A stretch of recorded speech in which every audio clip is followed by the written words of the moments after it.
All right, aloha. Hello. So my name is Melody, and this is Nihola. Am I saying that right? Close, so close. Nainoa. Nainoa. Okay. And you're from Hawaii? I have Hawaiian ancestry, Okay. but born and raised in California. Okay. Cool.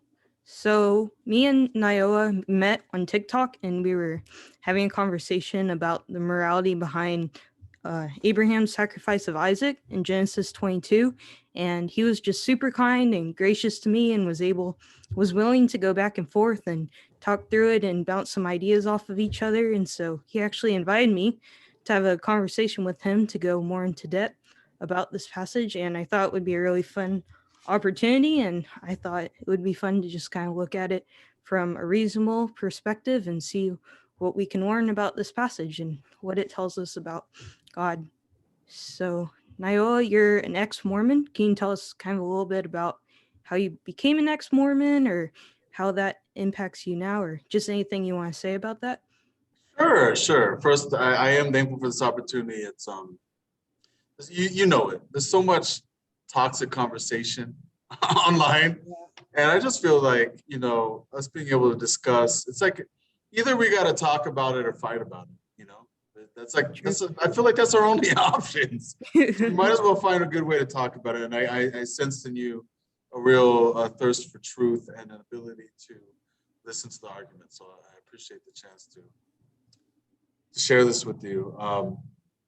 Yeah, my background is I was hardcore core Mormon for most of my life. Mission, married in the temple, all of that.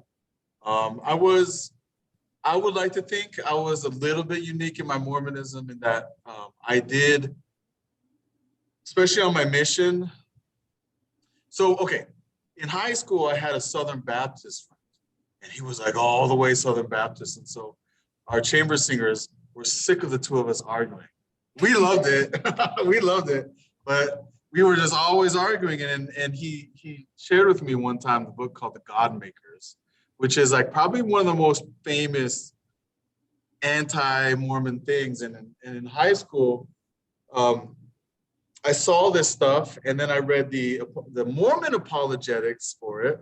I was like, I can't believe these guys lied. And so I became, as a result, an apologetic for Mormon, a hobby apologetic. I don't feel like I have the study to claim that title. I'm a hobby apologetic. I was a hobby apologetic for Mormonism, and but also, since I was a believer in the Bible as a Mormon to some extent, right? And since my best friend was a Southern Baptist, I had to find equal ground, and that equal ground was always Jesus Christ. It was always the Bible, it was the New Testament. As a result, I was far more New Testament-y of a Mormon than most Mormons. Okay. Meaning like knowledge of the New Testament, the themes in it, not just like the verses in it. A love for it, a true love for it, and an emphasis on grace that you won't normally find amongst Mormons. Every chance I got, I would teach the lesson like, hey guys, you need to consider if you died right now, would you be in the celestial kingdom? And time and time again, people will come up to me like, man, I never thought about this. So very like, as a result of a lot of my Bible studies with my friend and other people, just very New Testament-y, if that makes sense. Mm-hmm. And then about 2004, I started a decade of just up and down. I started to realize like everything in the God Makers wasn't exactly a lie. and there were some real challenging issues, and I just kind of was on this roller coaster of trying to believe and coming up against just what I felt were untenable positions, untenable arguments again and again and again, and just the discomfort of the cognitive dissonance. I couldn't hang in it. I just could not hang with it. And so a lot of the things that caused me cognitive dissonance. I did go kind of back to I studied pretty deeply with a lot of my Christian friends, and I did attend Christian churches afterwards, which I love. I love Christian churches. I think they're amazing. Like, I could listen to Jars of Clay forever. Yeah. I love Jars. I love the enthusiasm there. I love the music. But ultimately, some of the same problems I had with Mormonism, I found like Christianity had the same problems. And then I became like heavily influenced by the arguments of the four horsemen of atheism: Dawkins, Harris, Hitchens, Lawrence Krauss. Really just got me to question it all. And I guess right now where I'm at is I'm pretty much a nihilistic atheist. But at the same time, I'm eternally searching for some level of objective morality and meaning in this universe. It's kind of a paradox, but I'm happy to be in it. Okay. Can you explain more about what nihilism is? I've heard it before, but I'm not sure I have a super good understanding of what it is. Nihilism to me nihilism to me is that ultimately there is not good, bad, wisdom, justice, independent of human experience. Those are human words. It's not like ultimate meaning. Meaning is, dogs don't ask what's meaning. And it's not just because they don't have the capacity. Like that's a human phenomenon. It's not outside of us. There's not this thing called meaning. There's not this thing called justice. There's not this thing called love. It's not this thing called purpose. It's really just ultimately nothing. It's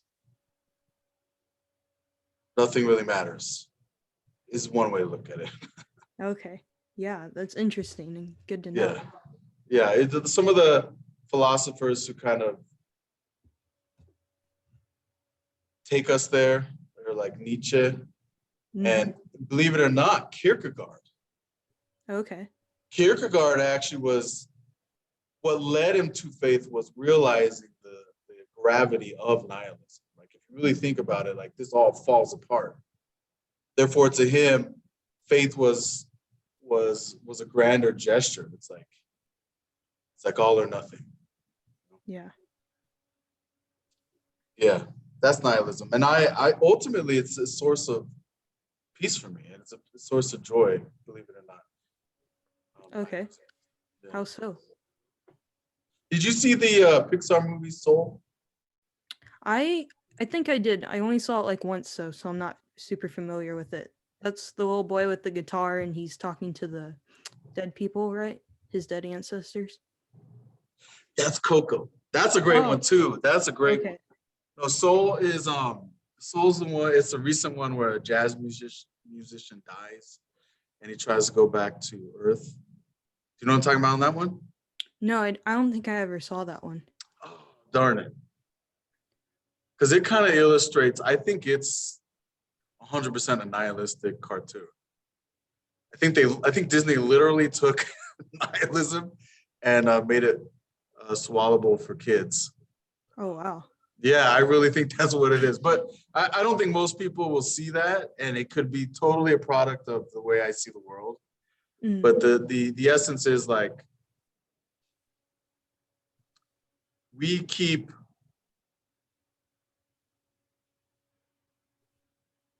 make all these constructs. We make all these constructs. We cleave to them. When in reality, just everything we need is already here. And for some, the fact that like this is all a construct and not real can be like a pessimistic thing. But to me, it just means that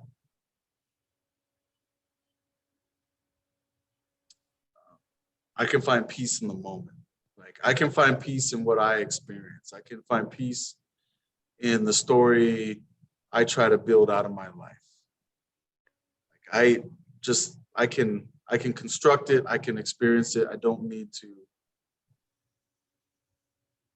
look to some constitution, some other being to experience joy and peace in this life. Okay. I've heard that before, kind of that the idea that there is no God or no afterlife would give life even more meaning because this is all we have. Like there's nothing Right? else after this, so it makes it more Yeah. valuable than the theistic perspective. Yeah, and honestly, I feel like I experience as much awe in my life. Because think about it, if everything really is chaotic and meaningless and crazy, like what a beautiful thing humans are. It's just, and I'm in awe by humans, and I'm in awe by nature, like constantly. It to me, it's like if we're talking chaos, it's akin to looking at like a white TV, the white noise in a TV, Mm-hmm. and all of a sudden that white noise just like organizing to this beautiful thing. Yeah. It's and so I mean I walk around feeling consciously this feeling of awe when I realize the true chaos of this universe. Mm-hmm. Yeah. That's how. Sorry. No, Kind of on this theme of awe every time. I lived super close to the Grand Canyon when I was in college. I went to Northern Arizona University, and my grandmother. The Lumberjacks. Yeah. I played you guys. I went to Cal Poly San Luis Obispo. Like decades before you were there, but yeah, so great. Fun. I think I puked on your guys' turf. Oh, that's cool. But being just so close to the Grand Canyon, it's cool how consistently whenever people go there, just how in awe people are. Like my grandmother went for the first time a couple years ago, and she just said, like, man, when I looked at it, it's just shocking how big it is and how amazing it is. And I just think it's cool how consistently like people go there and you're just intrinsically in awe of it. And it's just amazing how that's like a common human experience. You don't have to have super good training in art or pictures or anything to really understand that. Yeah. Grand Canyon's done that for me. Half Dome did that for me. Okay. Have you seen Half Dome? I have not. Just that whole valley. There were no words for it. I was just like, what? Yeah. So kind of maybe now we could, unless you have more to talk about, we could jump into the story about Isaac. No, that's fine. Thank you for hearing my story. You're welcome. I enjoyed hearing it. I'm glad to kind of know more about your background in this. So our story that we're talking about comes from Genesis 22, which is a story of Abraham's sacrifice of Isaac, which God told him to do. And so our conversation on TikTok, just for a little background, was kind of discussing whether this was moral or not.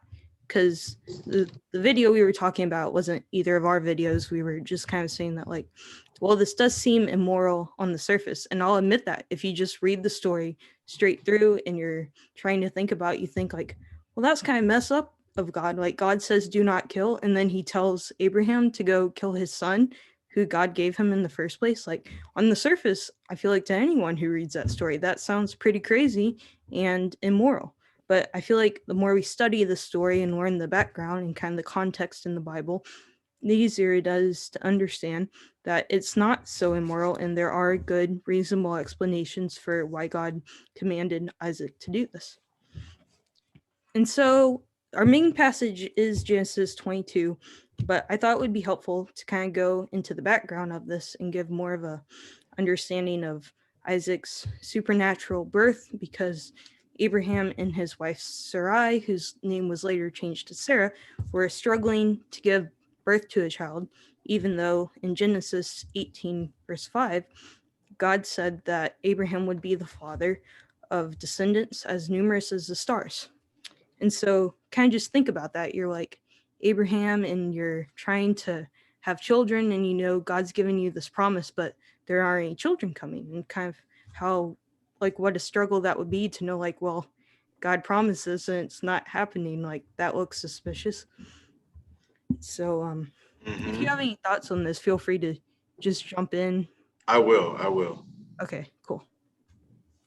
And so then we look back a little bit farther to Genesis 17, verses 15 through 19.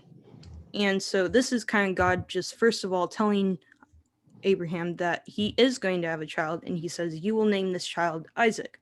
And then he says that he's making a permanent covenant with Isaac through Sarah, his wife.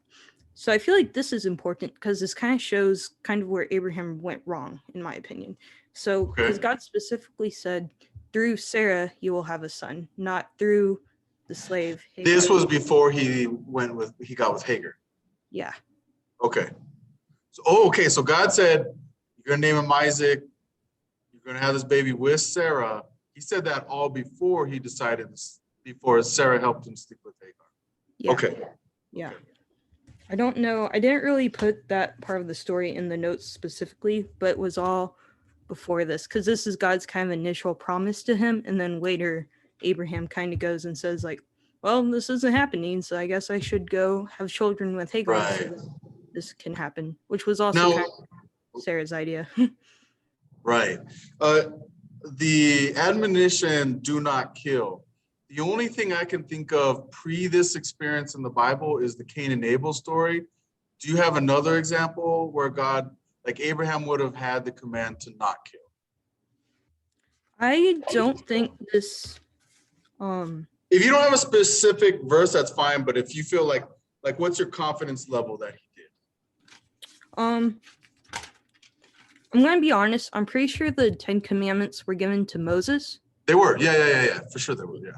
Yeah, so I'm pretty sure that was after Abraham's time. Like Moses was a descendant of Abraham, so we can. I guess we're at the position of we think Abraham probably had the idea that he shouldn't kill because he had the Cain and Abel story, but we can't necessarily think of a direct admonition or a covenant that Abraham would have been beholden to, where he explicitly was told, "Don't murder." Yes, I would agree with that. Okay, all right. So go ahead. So I was just going to say that this permanent covenant with Isaac was like specific to Isaac. It wasn't just like, Abraham, you're going to be a father of many nations through one of your children. It was very specific to Isaac, which I think is helpful to understanding the story properly. So then in Genesis 22, this isn't like super relevant to our story, but at this time, from what I could find, it seems like Isaac was between the ages of 14 to 37. And that's a very big span of time. I'm sorry, I could not find it being more specific, but I did find out that the Bible says later in Genesis 25, verses 19 through 16, that Isaac's first kids were through his wife, Rebecca, and he was 60 years old when those kids were born. Oh, the Bible says. Because that gives a good clue.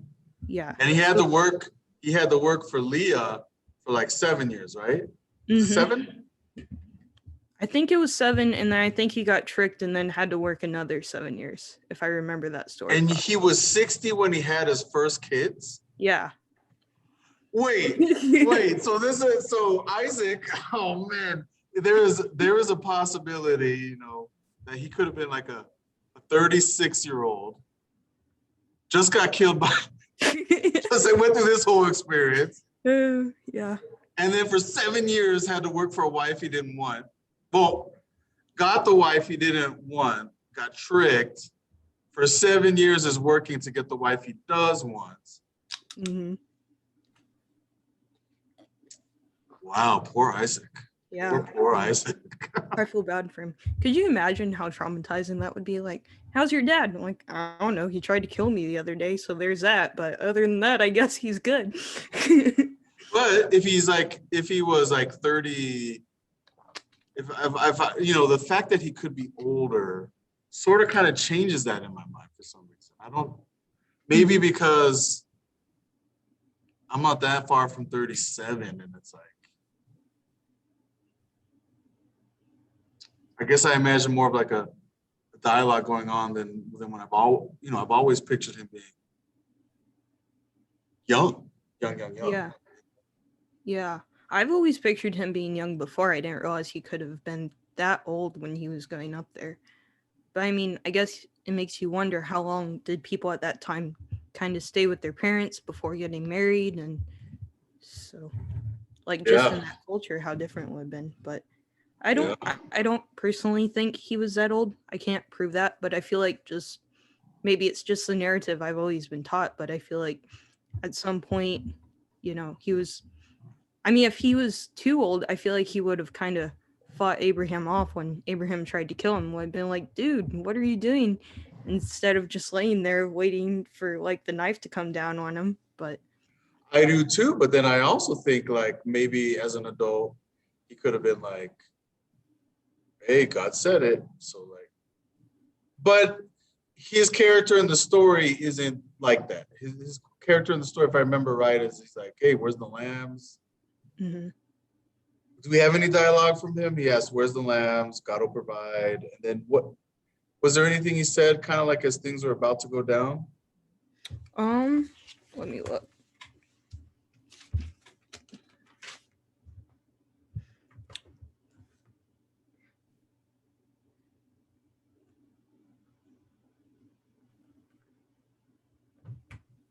No, it doesn't seem to have any conversation between Isaac. Isaac just says, the fire and the wood are here, but where's the lamb for the burnt offering? So that's kind of his only question is, like, where's the lamb that's going to get killed? And then, funny enough, this was kind of my next point, was that he's asking where the sacrifice is, and Abraham says God will provide the lamb. And that might just be my translation. I always thought like God will provide the sacrifice, but it seems in this translation, Abraham specifically says God will provide a lamb. That's 22. What verse? Verse 8. And which Bible are you reading out of? I'm in the CSB. Oh, what's that? Study Bible. Christian Study Bible. I'm in the NASB. I'm getting the same thing. Christian Standard Bible. My bad. Okay. I'm getting the same thing. Interesting. He will provide himself the lamb. Yeah. So have you ever seen, there's this meme that I saw that I thought was funny. It's talking about this verse, and it says, and Abraham said, God will provide the lamb for the burnt offering, my son. And so the joke was like, Isaac replies like, I'm not going any further until you put a comma in that sentence, Dad. Yeah, in my NASB, guess what? There is a comma. There is in mine a comma in the NASB. There is, which we know that wouldn't have been the case. I mean, Genesis didn't have commas, so yeah, it's interesting that the translators would do that. Yeah, I think that's funny. I just always like that joke. It's just really realistic about what their conversation might have been like. Totally. So my theory kind of in this whole conversation is that Abraham knew that Isaac wouldn't die. And so I hadn't really thought about this. I heard it. I was doing some research and I heard this theory and I was kind of like, I don't really think Abraham knew Isaac was going to live. Like, I feel like he was really Hebrews concerned. 11:17. Hebrews 11. What does Hebrews 11:17 say? Okay, give me 1 second. Okay. I'll read it. This is by memory. There's a 17 in there. Oh yeah. So I guess I remembered right. Wow, that's rare. Nice. Here we go. So 17, by faith, Abraham, when he was tested, offered up Isaac, and the one who had received the promises was offering up his only son. It was he to whom it was said, through Isaac your descendants shall be named. He considered, that's Abraham, right? He considered that God is able to raise people even from the dead, from which he also received him back as a type. Who's the him he received back? That's Isaac, right? So I feel like Paul would make a similar argument as you. That's what I get from that. Like Abraham knew the promise was through his son. he knew God could raise up the dead. So he could have like been considering that God would raise him from the dead, or maybe would ultimately provide a lamb. Is that kind of like along the same line? Yeah, definitely. I'm not really sure how, but it just seems like kind of reading the background information, like Isaac was God's promise to Abraham through whom he would have descendants. And so it seems like since Isaac wouldn't have been old enough to have any kids, the Bible doesn't mention any kids of his, then maybe Abraham is standing there thinking like, well, God promised I would have descendants through Isaac. Isaac doesn't have any kids yet, so maybe Isaac won't be killed at this. Maybe this is just a test of my faith. And interesting, in one of my Bibles had it labeled a test of Abraham's faith, and then another one had it labeled like the sacrifice of Isaac or something like that. So I feel like that's kind of, and then when I thought about that some more, I feel like the story and the way it plays out is kind of similar, because in, what verse is it? In Genesis 22, verse 5, it says, then Abraham said to his young men, the people watching their donkey and stuff, stay here with the donkey. The boy and I will go over there to worship. Then we'll come back to you. He says we'll, not I. So I feel like Abraham's already thinking that, like, okay, well, Isaac's going to be fine. He's going to come back with me. You know, I'm going to obey God, but I know God is faithful. So I know that God won't take away something that he's already promised to do. I like it. So this is pretty much, this is where I was at some point, because I think, so I will concede that a big part of the problem of the story is where Abraham's faith is. You know, to me, what didn't ring well was, hey, I'm just going to do whatever God tells me, even if he tells me to do something I know I shouldn't do. Mm-hmm. That tastes yucky. That I like have no tolerance for, zero tolerance for. So I found some relief from that in Hebrews 11:17. When I thought Paul was saying what you're saying, add on the we'll be back as great evidence, and I will concede that that feels definitely more moral.